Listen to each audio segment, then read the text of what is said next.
ভয় দেখাচ্ছে, কিন্তু তৃণমূলের বন্ধুরা কি এটা কোনোদিন ভেঙে বলেছে? তৃণমূলের বন্ধুরা জানে মুসলমানদেরকে যত চমকাতে পারবো, ধমকাতে পারবো, যত ভয় দেখিয়ে দেবো, তত পাওয়ারটা আমার পকেটে থাকবে। আমি এখানে বলে যাচ্ছি আপনাদের, তৃণমূলের বিজেপির বাবার ক্ষমতা নাই কোনো এনআরসি সিএসও বলেছিলাম তো কোনো ভারতীয়কে দেশ থেকে তাড়াবার, মনে আছে আপনাদের? আর আজকেও বলে যাচ্ছি, কারো বাবার ক্ষমতা নাই। অবৈধভাবে যদি কারো ভোটার লিস্ট থেকে ডিভোটার করে আমরা নজরে রাখছি, আমরা আইনি লড়াই করব।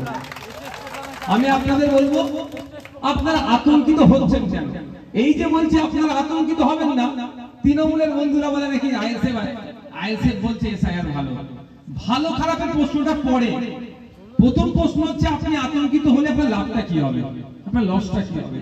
লাভের থেকে বেশি লস হবে, মাথায় হেডেক ঢুকবে, টেনশন নেবে, ব্রেন স্ট্রোক করতে পারে, শরীর খারাপ হতে পারে।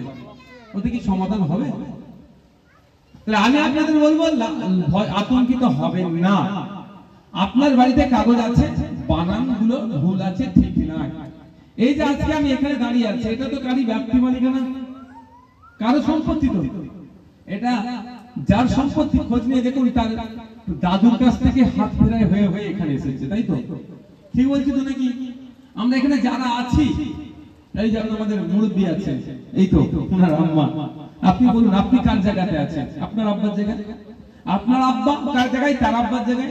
অর্থাৎ ইনি ইনার দাদুর জায়গাতে আছে। কাগজটা প্রমাণ দিচ্ছে, তাই তো? ইনি যদি ইনার কাছে যদি কাগজ না থাকতো, তাহলে তৃণমূলের নেতা এখন এই জায়গাটা দখল করে নিত, ছাড়তো নাকি? কাগজ আছে বলে দখল করতে পারেনি। ওই কাগজটাই তো ইনার এসআইআর এর দলিল। হ্যাঁ, ইতিপূর্বে ভারতবর্ষে প্রায় 13 বার এসআইআর এর মতো হয়েছে। এবার এত কেন হইই হচ্ছে? এবার একটু এসআইআর কে নিয়ে নাটক চলছে, রাজনীতি চলছে।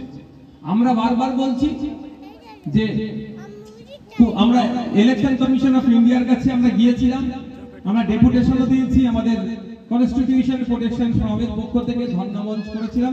এই ধর্ণামঞ্চের শেষ দিনে গিয়ে আমরা ডেপুটেশন দিয়েছি যে অহেতুক মানুষকে পেরেশানি করা যাবে না, যাকে তাকে ডিভোটার বলে ঘোষণা করাও যাবে না, এটা কঠোরভাবে আমরা বলেছি।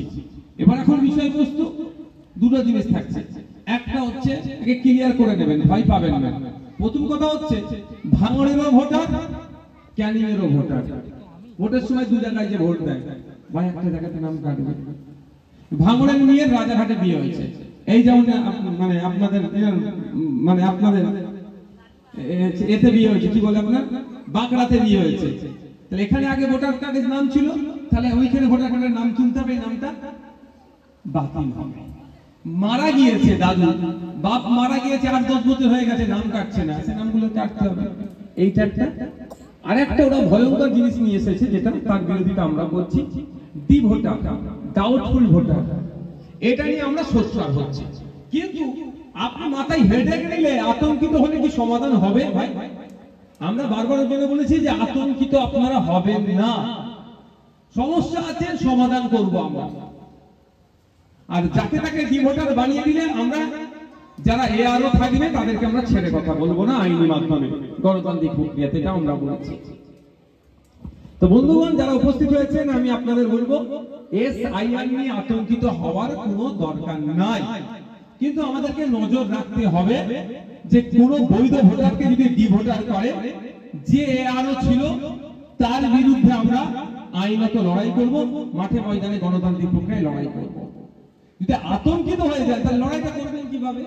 আর তৃণমূল কংগ্রেস আপনাকে আতঙ্কিত করার চেষ্টা করছে, বিজেপি আপনাকে হয়রানি করার চেষ্টা করছে। তাই আমরা স্লোগান তুলেছি, এসআইআর এর নামে নাগরিকদেরকে আতঙ্কিত আর হয়রানি করা যাবে না। এই জন্য আমরা যত বেশি গালাগালি খাচ্ছি। বুঝতে পারছেন? যখন কোভিড হয়েছিল আতঙ্কিত হয়ে পড়েনি? কোভিডে যত না মানুষ মারা গেছে, তার থেকে বেশি মানুষ প্রতিদিন অ্যাক্সিডেন্টে মারা যায়, সারা ভারতবর্ষের কথা বলছি। কিন্তু আতঙ্কিত করে দিয়েছিল, ওর কোভিড হয়েছে, হ্যাঁ হয়েছে, তাই হয়েছে, ঘোড়ার ডিম। আমি কি বললাম? ঘোড়ার ডিম।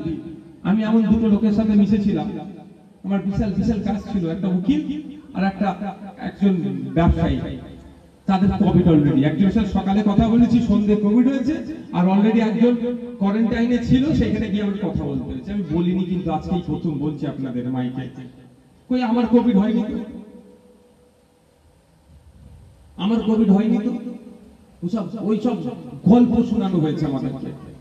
হ্যাঁ, দেশের যেটা আইন, যেটা ঘোষণা দিয়েছে, কিছুটা হলো মান্যতা দিতে হবে। তবে ঘোষণাটা আমি মনে করি সায়েন্টিফিক নয়, অনেক বিতর্কিত আছে। এক বিষয়ে বলে লাভ নেই, নিশ্চয়ই বিতর্ক বলবে।